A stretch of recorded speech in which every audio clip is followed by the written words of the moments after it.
Nós já estamos na linha com o senador Paulo Painha, do PT do Rio Grande do Sul. Bom dia, Painha. Bom dia, Sidney. Painha, e a reforma da Previdência? Já fez água ou começa a fazer água? Realmente o governo apresentou uma proposta que, no meu entendimento, que ela é muito mais dura, digamos, né, que a própria reforma do governo Temer. Aquela reforma não passou, o presidente Temer entendeu que ia ser derrotado, igual na Câmara dos Deputados, e apelou então para intervir no Rio, deu no que deu, continua tudo igual no Rio, e a reforma não foi, de fato, à frente. Se o governo atual não entender que essa reforma não tem a mínima chance, olha o que eu estou dizendo, a mínima chance de passar como está. Ontem mesmo eu li na tribuna um documento assinado, não é pela oposição, que tem a oposição clara e firme, e como está, não pode passar, já é 13, começou com 11, 13 partidos do chamado Centrão, onde eles dizem que eles não admitem essa questão do BPC, que é um absurdo mesmo, né? Botaram lá R$400 para o cidadão que recebia um salário mínimo a 465, o pessoal diz, não, mas é 400 a 460, mas tira o próprio aposentado para dar para um sujeito, digamos, que não tem 65, aí ainda R$400 ingestam na Constituição. Segundo ponto 2, a questão rural. É tão absurda a questão rural, só vou dar um exemplo, que o próprio governo, na sua proposta, diz: mulher na área urbana se aposenta 3 anos antes que o homem. Na área rural, não. Tem que ser a mesma idade para os dois. Olha, todos nós sabemos que a área rural, o trabalhador rural, é até muito mais pesado. Olha que eu sou da área urbana, né? Eu fui operário da área urbana. Eu estou mostrando as grandes contradições legítimas. Isso as duas já estão nesse documento. E ainda, a mais importante de todas, que me parece que não passou despercebido, é quando eles dizem no documento, são 3 pontinhos só, 3, que eles não admitem que o governo agora pense que pode retirar da Constituição tudo aquilo que garante a Seguridade Social, e é na Constituição que está o regime de repartição, ou seja, a Seguridade e a Previdência. Eu fui constituinte. Esses 3 pontos garantem, se realmente for cumprido. Eu espero que eu aprendi no parlamento que a palavra empenhada tem que ser cumprida, e não mais assinada, documentada e publicada em nome das bancadas. E o ponto mais importante é isso, que não tirem da Constituição os direitos sociais, como referindo naturalmente, Seguridade Social e Previdência. Aí nós não teremos, de pronto, o que é mais cruel de tudo é a capitalização. A capitalização é o fim da Previdência Pública, e nós vamos para uma previdência privada que não faz sua composiçãozinha e só depende dela. Veja, só vou dar um outro exemplo que eu fui constituinte. Nós temos 9 contribuições. Tributação sobre o faturamento dos projetos, se até recorre, jogos lotéricos, confins, contribuição do empregado, empregador, 20% do empregador, todo de 10% do trabalhador em média, né? E ainda toda vez que você compra ou vende um bem, você acaba pagando um percentual também para a Previdência. Só ver aí quem está nos ouvindo, comprou casa, vendeu casa, fez casa, legalizou, pagou também a Previdência. Essa cesta toda, ela está, digamos, correspondente a 100% do que é hoje o recurso da Previdência, apesar de todos os desvios que existem, que é uma vergonha. Eu presidi a CPI da Previdência. É uma vergonha a sonegação, a proteção indébita, devo, não nego, sim, os bancos para mim, os bancos que eu chamei na CPI, devo, não nego, não passo, estou no perdão, e o Congresso perdoa mesmo. Tudo isso, ainda assim mesmo, a parte do empregado representa só 25% da contribuição que hoje sustenta a Previdência. Eu digo tudo, e digo que daqui para frente só vai ter 10% do empregado, ninguém mais vai ter Previdência nesse país. Porque quase 80% ganha de 1 a 2 salários mínimos. Quem ganha de 1 a 2 salários mínimos. Eu vi um daqueles que montou essa proposta dizer que quem ganha de 1 a 2 salários mínimos tem a sua poupançazinha. Não sei aonde. Eu venho dessa safra, que eu ganhava, de fato, 1 a 2, nem sonhava em ter uma caderneta de poupança e nunca tive mesmo. Por isso que a proposta deles, eles foram, digamos, muito aceitantes, não tem chance nenhuma de passar, a não ser, claro, e eu não sou daqueles que dizem só o seguinte, sou contra e pronto, não é nada disso. todos os governos eu participei dos debates, inclusive o governo Lula e Dilma. E, no fim, mandaram uma proposta, eu mesmo dizia, como está, não passa, eu estarei contra, a não ser que haja um ajuste. Houve os ajustes e eu votei. Votei no Lula e depois aprovamos a PEC paralela no acordo que, digamos, como ele diz, desintratou, né, diminuiu o número de prejuízos na nossa ótica mais popular. Dilma, caminhamos para aquela fórmula 85-95, foi uma saída inteligente, né, que faz com que eles comecem a trabalhar mais cedo, haja soma por conta de contribuição, que já aumentou, era 85,95, agora já é 86,96. É uma fórmula inteligente que o governo devia se debruçar também sobre ela, que ali garante que, à medida que nós vamos envelhecendo, tu vai pagando mais. Tanto aumenta a contribuição como aumenta a idade. Tanto que quando ela foi aplicada, era, o que é 85? Para quem está nos ouvindo aí, percebeu, mas o que é 75? 85, na verdade, é a soma da idade com o tempo de contribuição. Mulher, 30 anos de contribuição efetiva. O sistema é contributivo. Idade 55. Se somar os dois, ela tem direito de se aposentar e não pega nem o fator. Ora, se ela, digamos, contribuir 31, ela vai se aposentar com a idade menor. Então, bom para o homem. É 35 de contribuição e, no mínimo, 60 de idade. 35, 60, tá, a soma está 95. Mas digamos que ele contribuiu mais. Aí tem possibilidade de a idade diminuir, mas como também a idade pode aumentar. Vamos dar um exemplo. Passou 2 anos. Já não é mais 85, 95. Já é 86, 96. Daqui a 2 anos, 87, 97. Lisinho vai chegar na Fórmula 100, que vai adaptando ao nosso envelhecimento, mas fortalecendo sempre quem começa a contribuir mais cedo. Esse era o eixo que, para mim, o governo devia pegar e, no outro, usar o material da CPI. Não precisa concordar. Embora a CPI, que eu presidi, foi aprovada por unanimidade, inclusive com toda a base governista indo lá defendendo o resultado final. Mas não preciso concordar 100%, eu nem quero isso. Eu só quero que eles peguem as orientações que a gente deu no final como uma contribuição ao debate para avançar naquilo que for possível em relação à Previdência. Paim, você fez referência a essa CPI. É interessante, já era um ponto que eu queria tratar com você aqui, que foi uma das figuras. Você fez referência. Eu não ouvi sua fala, agora melhorou já. Você fez referência a essa CPI da Previdência. Era um ponto que eu já queria tratar com você. Essa CPI que chegou a uma conclusão que foi endossada, inclusive por parlamentares de direita. Foi por unanimidade o relatório final. Exato. Que mostra que não há déficit na Previdência. Quer dizer, o grande argumento para essa reforma da Previdência é que haveria um déficit, um rombo, e no futuro, se não fosse feitas essas mudanças, que, enfim, a Previdência não teria como pagar os benefícios. Quer dizer, isso é mentira, né? Endossada, inclusive, essa conclusão de que é falso esse argumento que apresento agora, foi endossado por todo mundo, inclusive parlamentares de partidos de direita, né? Exatamente. Veja bem, eu estou há 32 anos no parlamento. Né? Esse discurso de que tem que fazer uma reforma da Previdência, eu ouço, digamos, durante 32 anos. Eu sempre dizendo, olha, não é por aí, podemos até fazer ajustes, que de fato, graças a Deus, e a história e a ciência, né? E a saúde, naturalmente, e os especialistas em medicina, os médicos, enfim, nós estamos vivendo mais. Isso é bom, claro que é bom. E nós temos claro que podemos fazer os ajustes, como eu disse, que uma alternativa viável é o estilo, essa fórmula pode ser adaptada, 85, 95, já é 86, 96. Por que eu digo que não há déficit? E eles não se contrapõem a isso, eles não conseguem explicar. Façam encontro de contas. Parem de dar perdão.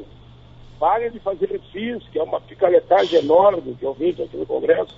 Obriguem, a primeira apropriação de débita é aquele cidadão entre aspas, né, que para mim é nem cidadão.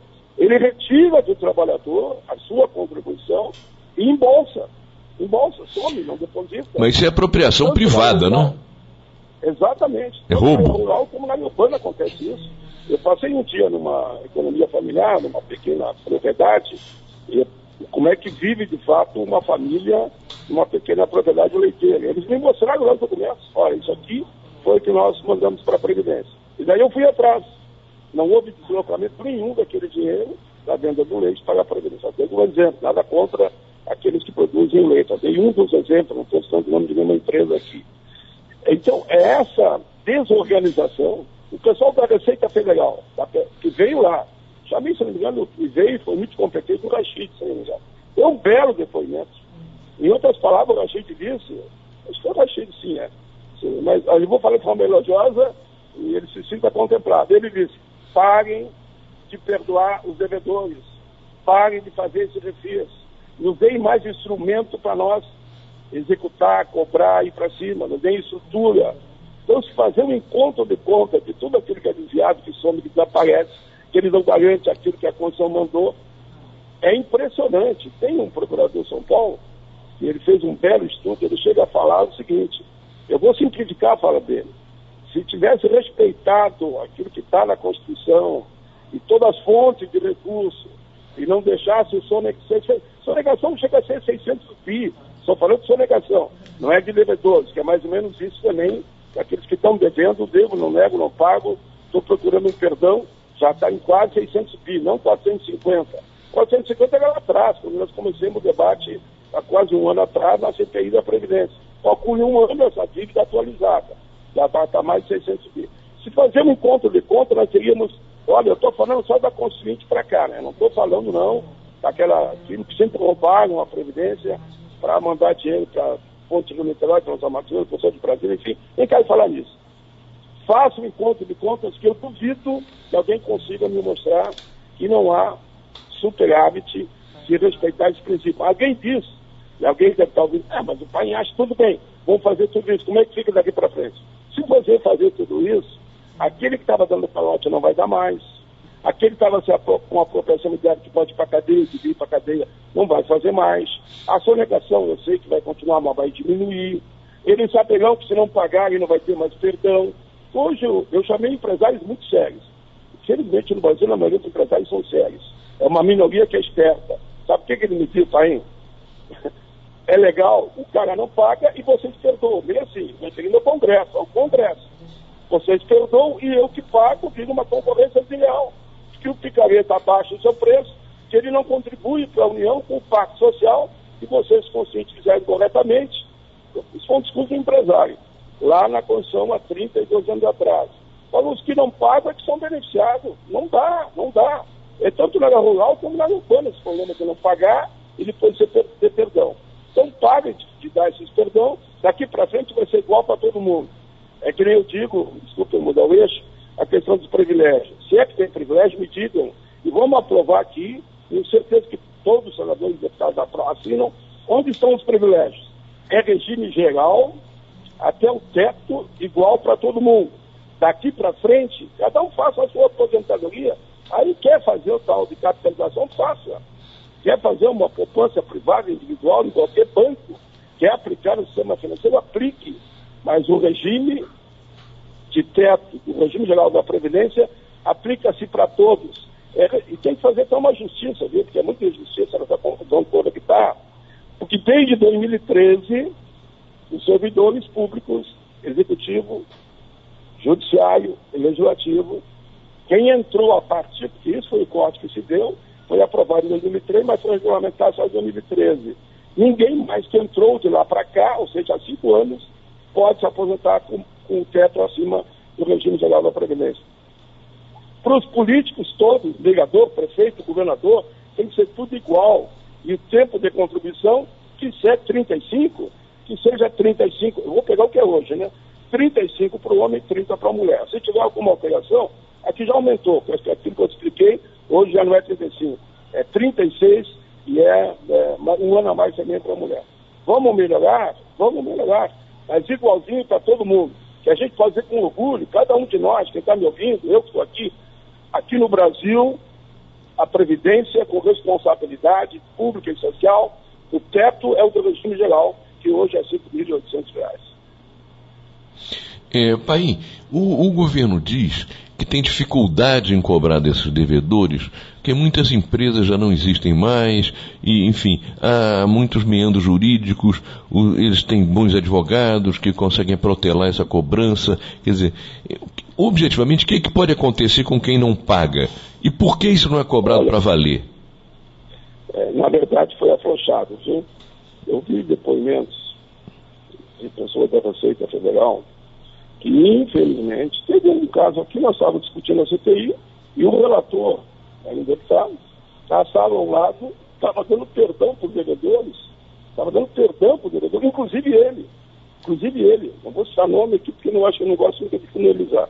Pode ver que eu não dei o nome de ninguém aqui até agora. Inclusive ele. O que o pessoal da Receita diz? Não tem mais estrutura. Eu vou dizer o depoimento que eu ouvi na comissão. Eu até acho que exagero. Sabe por que eles disseram? Dá para recuperar no mínimo 80%, se vocês só não derem estrutura para isso. Mas eu não digo 80%, vamos dizer que recupera metade. Se é 600, a gente recupera para cima e ser tão duro. Vou dar só um exemplo. Como a gente é com o contribuinte direto para a Receita, que é cada um de nós, que é você, quem está envolvido nesse momento, não paga a Receita para ver. Como eu digo, eu dou outro tempo mais para a população entender. Não paga luz, não paga água, não vão lá e te corta. Compra um carrinho para o sistema financeiro, tu não perde o carro em seguida. Compra uma propriedadezinha aí, o teu apartamento, seja um forro, a casa, e não pague para o sistema financeiro. O que a Receita diz? Nos deem efetivamente condições que a gente recupera tantos por cento. Eu disse o número já. Falaram que é mais de 80%. Claro que algumas faliram. Faliu? Vamos ver os bens dos herdeiros, que aquilo foi roubo. Vamos voltar, vamos fazer uma regressão positiva e ver quem é quem e quem são os grandes devedores.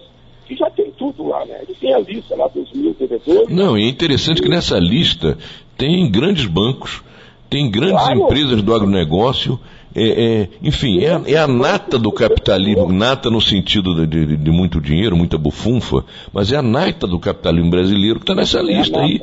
Não dá para dizer que uma oficina de fundo do quintal não existe mais, não tem como cobrar. Opa, você não pode cobrar de um grande banco, enfim. Pode cobrar de você, se fazer um empréstimo de R$1.000 e não pagar. Aí pode. É um absurdo que existe, e eu nem quero citar número, mas é grandes bancos mesmo. Eu até citava o nome do banco, mas depois eu fui vendo... Não, eu cito, eu sei que Paim, eu sei que o Bradesco está nessa lista, eu sei que a JBS está nessa lista. Pode botar o Itaú aí. O Itaú está nessa lista. Enfim, são os grandes bancos. Pode botar antes, foi nessa lista. Pois é. Então, pode botar a embaixada de alguns países nessa lista. Pode botar governos e municípios, município de São Paulo, governo de São Paulo. E olha, me permita que eu diga isso, inclusive partidos políticos, todos que estão devendo, executem. Claro. Executem. É aquela história do Stanislau Ponte Preta. Ou todos nos completamos, ou restaure-se a moralidade. Exatamente. Mas, Paim, eu queria falar também sobre a reforma trabalhista com você. Para quem troca trombeta dizendo que a Previdência vai quebrar, essa reforma trabalhista que estimula a informalidade, não é uma punhalada na Previdência?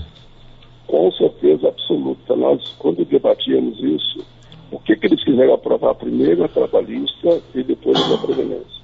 Que com a reforma trabalhista, eles começaram já a fazer a mini reforma da Previdência para que as pessoas pagassem para contribuir e facilitasse o discurso para eles para dizer que não havia recurso.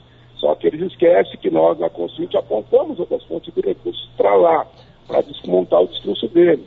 Mas com certeza absoluta, quando eles criam o trabalho intermitente é aquele que você trabalha como horas onde você bem entender e o cara te paga como ele bem entender e, consequentemente, ele não vai pagar a Previdência.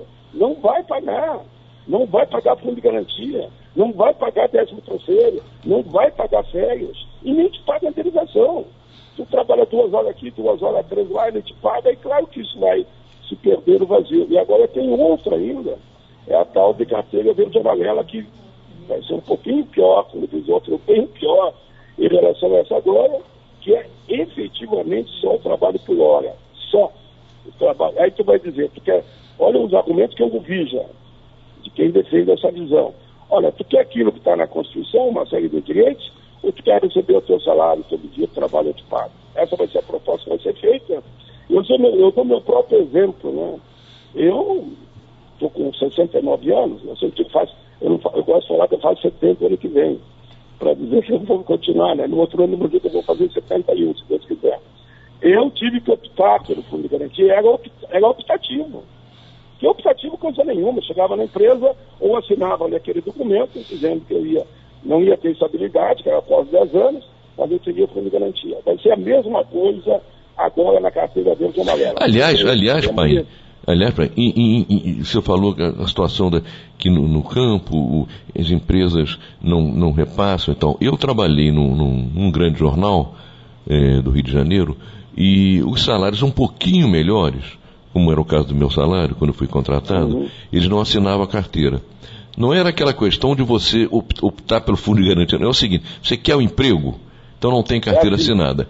Eles montaram para mim uma empresa, e eu assinei um contrato de empresa para empresa, eu prestando serviços jornalísticos a outra empresa que era o jornal. Por quê? Porque eles não pagavam fundo de garantia, não pagavam previdência, não pagavam férias, não pagavam 13º, e não pagavam aviso prévio, não pagavam nada. Era só aquela história lá. Eu disse, tudo bem, assinei lá, porque era condição para pegar o emprego. Agora, quando eu saí, quando eu fui demitido, eu fui na justiça e ganhei. Eu demorei mais de 10 anos. Mas a Justiça do Trabalho, outra que estão querendo terminar também, ela é uma grande arma do trabalhador. Eu ganhei, esses caras devem ter, no meu caso, devem ter se arrependido, porque acabaram pagando muito mais do que teriam pago se assinasse a carteira. Entende? E meu advogado pediu a primeira coisa, falou assim, eu quero a regularização do vínculo empregatício, o reconhecimento. Eles perderam lá, tiveram que reconhecer. Uma vez reconhecido, fez os cálculos. E aí tem a correção, tem o negócio, demorou mais de 10 anos. E eu não estava precisando daquele dinheiro imediatamente. Mas me ajudou a comprar um apartamento. Entende? Essa história. Entende? É um exemplo que as pessoas não estão assinando a carteira. Para acabar com o seu trabalho.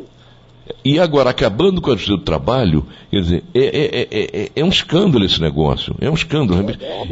É impressionante. Eu nunca vi um governo defender tão claramente o lado dos empregadores, dos patrões. Nunca vi. Nem na ditadura militar. Infelizmente, eu vou te dizer que eu já fiz em pronunciamento algo na mesma linha que você falou. Se pegar desde a ditadura militar, para não voltar lá atrás, até hoje nunca houve uma situação tão cruel contra os mais vulneráveis, os que mais precisam, que são os assalariados, são os que mais precisam. E ainda querer acabar com o meu trabalho, acabar com todos os direitos dos trabalhadores, agora acabar com o direito do cidadão de se aposentar, meu Deus. Eu paguei, eu contribuí ao sistema solidário. Eu chego a falar na tribuna que eu sinto falta do Ulisses Guimarães, vou falar daqueles que já morreram, né, de Covas, de grandes estatistas do período. Olha, nem estou falando de peso daquele partido, né? Mas lá estava Ulisses Guimarães, estava Covas, estava Lula, estava Olívio, estava Bernardo Cabral, enfim, gente que tinha uma visão humanitária. Parece que a visão humanitária é isso que mais dói. Está desaparecendo, as pessoas pensam que primeiro que eles são supremos, que nunca vão envelhecer, não vão morrer. E alguns acham que vão levar para cima, que eu sou católico, acredito muito em Deus, né? Que vão levar junto as fazendas, os iates, os aviões, os jatinhos. Não vão levar. Vão levar o que fizerem de bom aqui na Terra.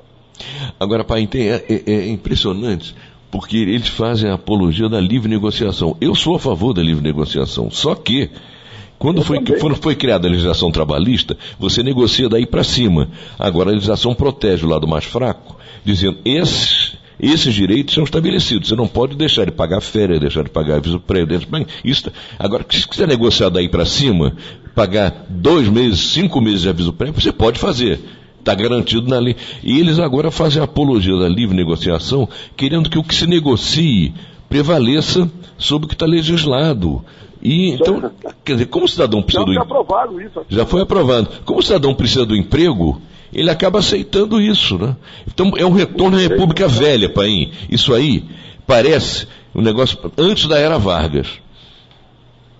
Olha, você tem toda a razão, parabéns pela análise. Olha, fazia muitos anos que eu não dava uma entrevista numa visão clara e humanitária, de olhar para frente e não para trás. Daqui a pouco eles vão propor a revogação até da Lei Áurea. Tem um projeto aqui no Congresso que diz o seguinte: olha, desde que o cidadão tenha uma lona como casa, tenha 2 refeições por dia, e nem que seja, como eles chamam, casa de pau a pique, o projeto diz isso, é o suficiente. E é para isso que me parece que estão caminhando. É uma visão desumana, é uma visão muito, muito cruel com aqueles que mais precisam.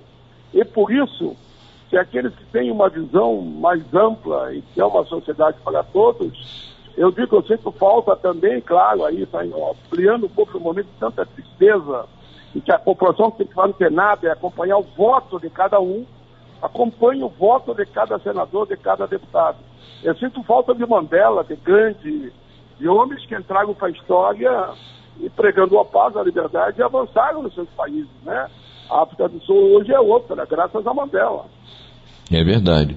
A importância do Gandhi, da libertação do Império Britânico, enfim.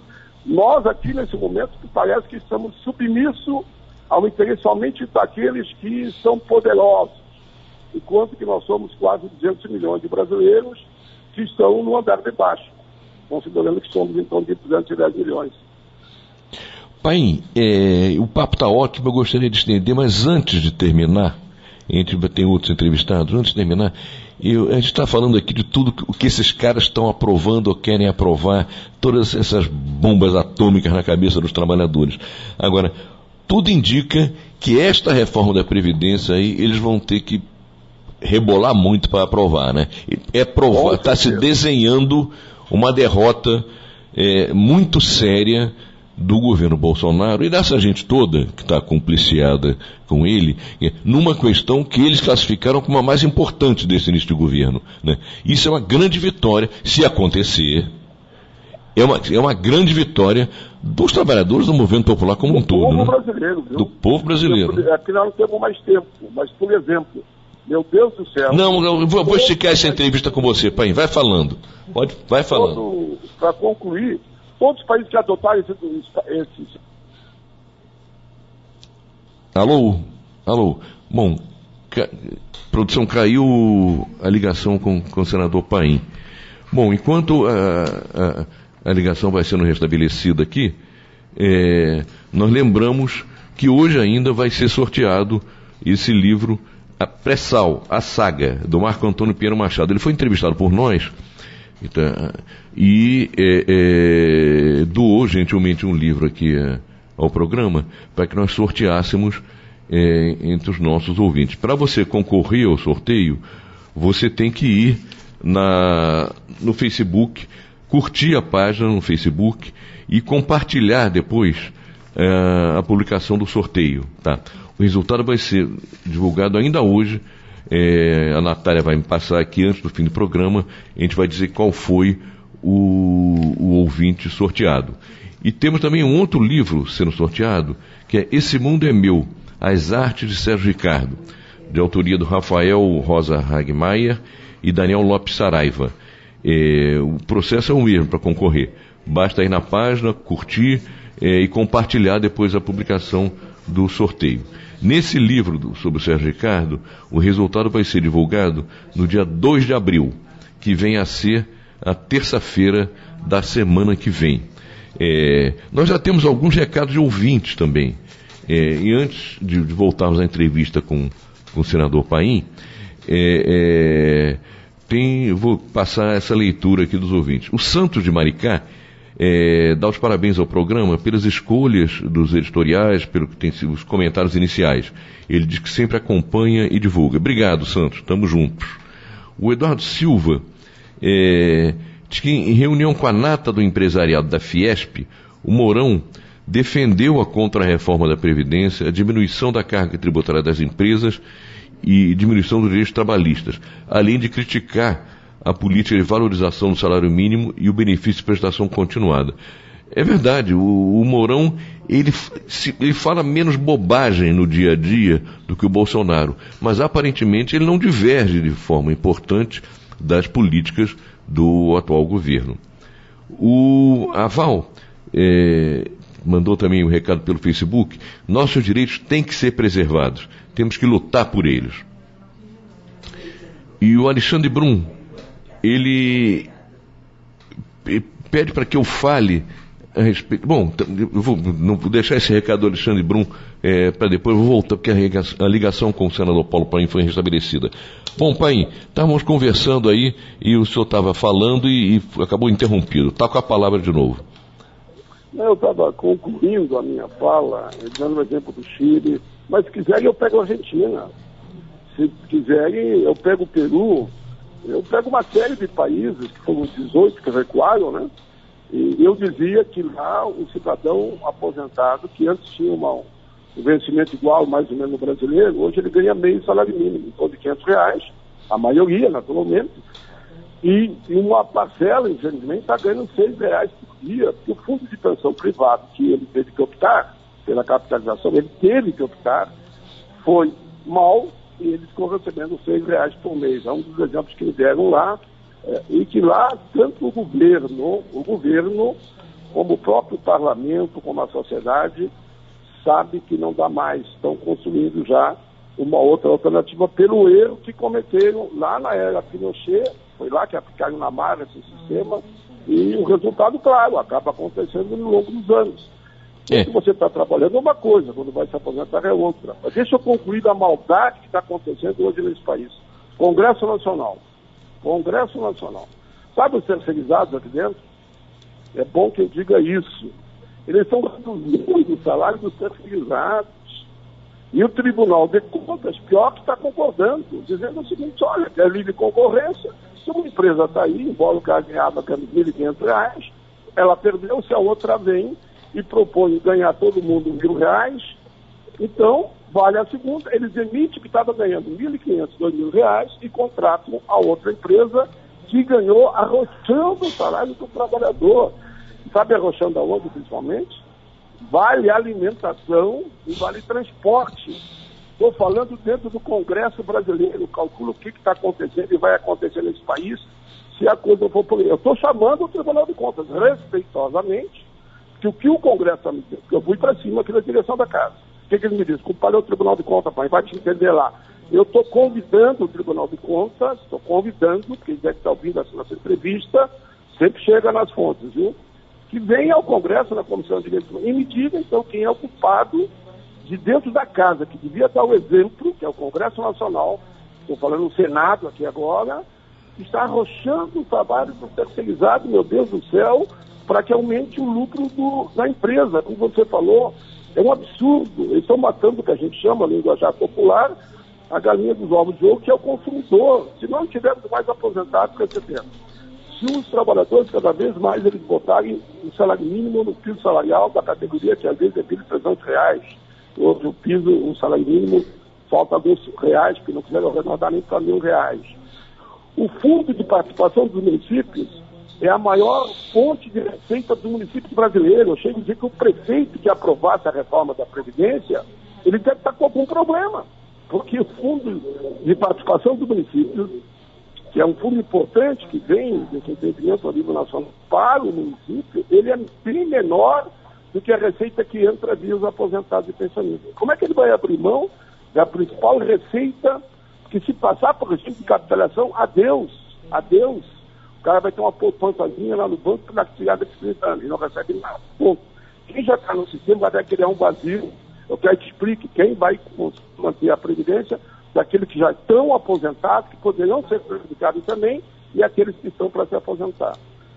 É isso, viu? Poderíamos falar 2 horas. Eu ainda queria, inclusive, vou fazer uma última pergunta para você, pai, que me chamou a atenção. Eu quero dizer, bom, já disse aqui algumas vezes, eu não tenho nada contra os militares, sou filho de militar, inclusive. Eu também não tenho, viu?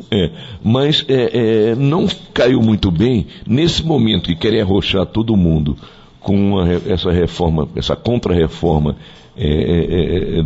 da Previdência, essa reorganização da carreira dos militares que dá vantagens absurdas, enormes para os altos escalões das Forças Armadas, né? Como é que isso bateu aí no Congresso e no Senado em particular? Bateu muito mal. E eu também digo todo o carinho e respeito que você tem, certo, dos seus pais, que eu não tive nada contra, mas pelo contrário, eles são um setor especial, cumprem um papel fundamental, né, que é a defesa da pátria. Agora, como é que você explica, no momento de reforma da Previdência, você aplicar dentro disso um programa de reajuste dos salários? É um programa de cargos dos salários, que não tem nada a ver com a Previdência.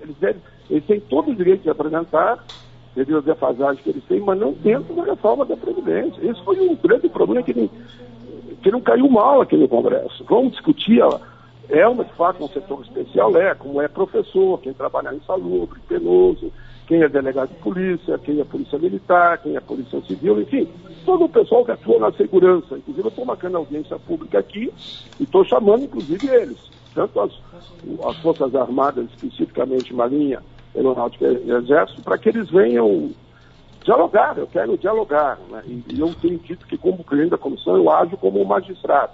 Não fico como aquele que, na verdade, quando está no exercício da presidência, ele toma a posição desse ou daquele lado. Ali eu quero ouvir, claro, os deputados e senadores farão naturalmente as perguntas que entenderem adequadas. E estou chamando também, claro, delegados, inspetores, bombeiros, as outras forças que garantem a segurança do povo brasileiro. Eu acho que o maior erro ali foi que alguém misturou política salarial com previdência. São duas coisas bem distintas, legítimas reivindicações, mas tudo no seu espaço adequado. Não dá para nós jogar no colo da Previdência um problema de política salarial. Isso eu acho que é o grande erro, mas que é um setor especial, que tem que ter um tratamento diferenciado em matéria de Previdência, tem. Como tem, como eu dizia aqui, os outros setores com deficientes, pessoas com deficientes, que também aqui desaparecem, e todas as outras categorias consideradas especiais. Perfeito, pai. Muito obrigado pela tua participação. Fica o registro aqui. Meu registro. Se você permitir, o meu pessoal que eles acompanham, né? Eles acharam muito boas perguntas, muito interessante o debate, um nível altíssimo. Eles vão reproduzir nas minhas redes, se você assim concordar. Para nós é uma honra. E eu quero dizer também, nunca votei no senhor porque eu voto no Rio, mas eu votaria no senhor, se fosse gaúcho, com maior segurança e prazer. O senhor é um dos parlamentares que honra o seu mandato. Eu te agradeço. Um abraço. Um abraço. Um abraço a todos. Bom, nós conversamos aqui com o senador Paulo Paim, senador do PT do Rio Grande do Sul.